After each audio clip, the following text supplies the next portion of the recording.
प्रिय मित्रों, जय लोदेश्वर जयवंती। आज आपको मैं अमर शहीद वीरांगना रानी अवंतीबाई जी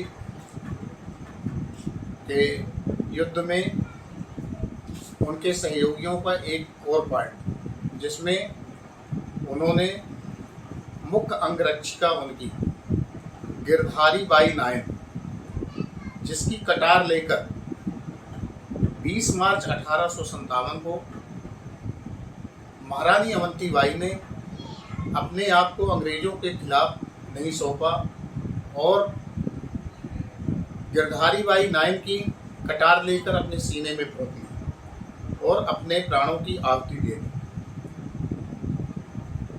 मैं ओम प्रकाश सिंह लोधी, लेखक लोधीराज इतिहास, लोधीराज यूट्यूब चैनल के माध्यम से महारानी के सहयोगियों में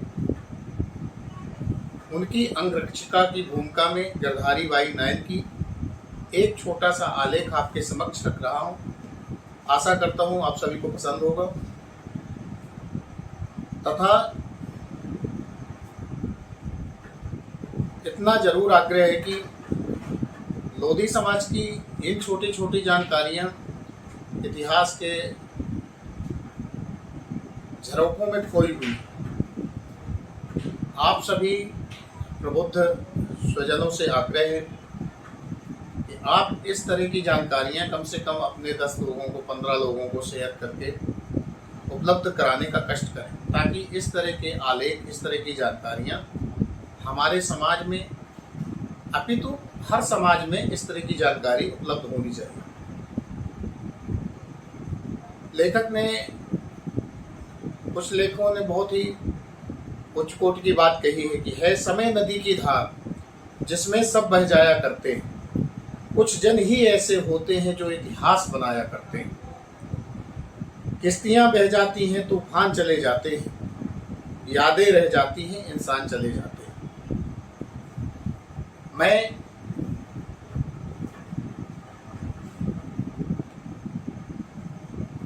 जब रानी अवंतीबाई का देवरायगढ़ की पहाड़ियों में युद्ध चल रहा था, उस समय वाडिंगटन ने उनको चारों तरफ से घेर लिया था। युद्ध पराक्रम का विशद वर्णन श्री वृंदावन लाल वर्मा ने अपने उपन्यास रामगढ़ की रानी के पृष्ठ क्रमांक 133 पर बड़े ही मार्मिक शब्दों में किया है। रानी ने वीरता पूर्वक बलिदान के संबंध में अंग्रेजी C.U. विल्स ICS ने अपनी पुस्तक में भी लिखा है, लेकिन भारतीय इतिहासकारों ने इन अनछुए पहलुओं को कहीं न कहीं भारत के इतिहास में वह सम्मान उपलब्ध नहीं करा पाए हैं जो होना चाहिए। जब रानी की लड़ाई के साथ पीछा किया गया तो उसने अपने घोड़े से उतरकर अपने अंगरक्षक से तलवार छीनी और अपने पेट में फूंक ली। श्री बटुक चतुर्वेदी निवासी भोपाल और श्रीमती मीना कौशल निवासी खंडवा का कहना है कि अपनी अंगरक्षिका गिरधारी बाई नायक से कटार लेकर महारानी रानी अवंतीबाई ने उसे अपनी छाती में भोंक कर प्रणाम किया। उनकी अंगरक्षिका ने भी यही मार्ग अपनाया, लेकिन 1857 की क्रांति में गिरधारी बाई नायक का आज तक कहीं भी अता पता नहीं चलता। आगे C.U. विल्स अपनी पुस्तक सतपुड़ा श्रेणी के राजगोंड महाराजाओं का इतिहास में रानी के चरित्र और धैर्य के संबंध में लिखता है कि रानी का चरित्र ऊंचा था और रामगढ़ का हर व्यक्ति उसे आदर की दृष्टि से देखता था। वह न केवल एक महान वीर और योद्धा थी, बल्कि असाधारण बुद्धि वाली महिला थी। रानी अवंतीबाई के अमर बलिदान के बारे में सुप्रसिद्ध स्वतंत्रता संग्राम सेनानी और इतिहासकार पंडित सुंदरलाल ने अपने ऐतिहासिक ग्रंथ भारत में अंग्रेज राज्य में लिखा है कि निसंदेह रानी अवंतीबाई का व्यक्तिगत जीवन जितना पवित्र तथा निष्कलंक था, उनकी मृत्यु भी उतनी ही वीरोचित थी। सुप्रसिद्ध इतिहासकार विसेंट स्मिथ ने भी स्वीकार किया कि रानी अवंतीबाई स्वाधीनता संग्राम के नेताओं में अत्यधिक योग्य थी। इसी संबंध में रामगढ़ की रानी के शौर्य पराक्रम और रण कौशल पर प्रकाश डालते हुए एक अंग्रेज अफसर F.R. रेडमैन ICS ने सन 1912 में प्रकाशित मंडला गजेटियर के पृष्ठ 40 पर लिखा है कि रामगढ़ की रानी ने दुर्गावती का अनुसरण करते हुए स्वयं तलवार भोंक ली, जिससे वह पकड़ी न जावे और मंडला जिले का विद्रोह यकायक समाप्त न हो। अचेत अवस्था में वाडिंगटन के कुछ ब्राह्मण सिपाही रानी को बड़ी भक्ति भावना से श्रद्धा पूर्वक सैनिक अस्पताल ले गए। उनका उपचार हुआ।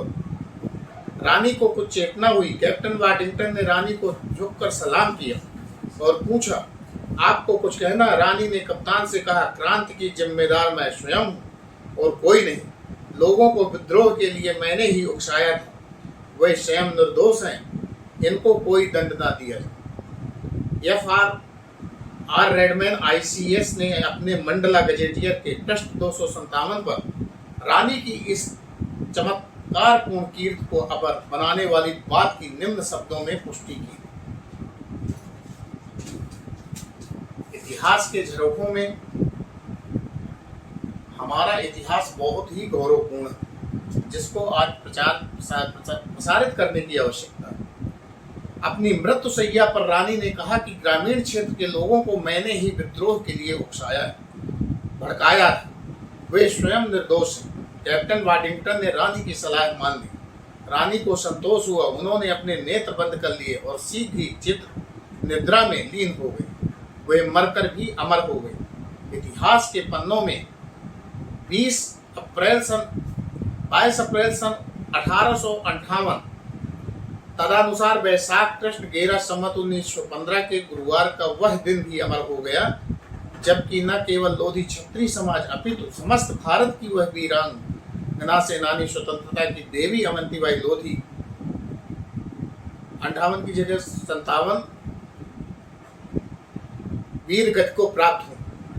अपनी माता मही की स्वतंत्रता के लिए शहीद हुई देवराजगढ़ जंगल के बालपुर मुंशी नाले का वह स्थल जहां रानी शहीद हुई आज जनता के लिए तीर्थ स्थान बन गया है। 1857 के इस महाकांति में जिस प्रकार से महारानी अवंतीबाई का सम्मान, जिस तरह से रानी अवंतीबाई की यश कीर्ति और वैभव हुआ, उसी प्रकार से उनकी अंगरक्षिका गिरधारी बाई नायन ने उनका अनुसरण करते हुए उन्होंने भी अपने शरीर पर तलवार घूमकर अपनी जीवन को वही समाप्त किया था। लेकिन इतिहास में आज तक गिरधारी बाई नायन का कहीं से कहीं उल्लेख नहीं होता। इस आलेख पर इतना जरूर कहूंगा, शहीदों की चिताओं पर लगेंगे हर वर्ष मेले, वतन पर मरने वालों का यही आखिर निशान हो। अंत में आपसे आग्रह है, अगर जानकारी आपको अच्छी लगी हो तो इस जानकारी को अन्य स्वजाति बंधुओं तक साझा करने का कष्ट करें। धन्यवाद।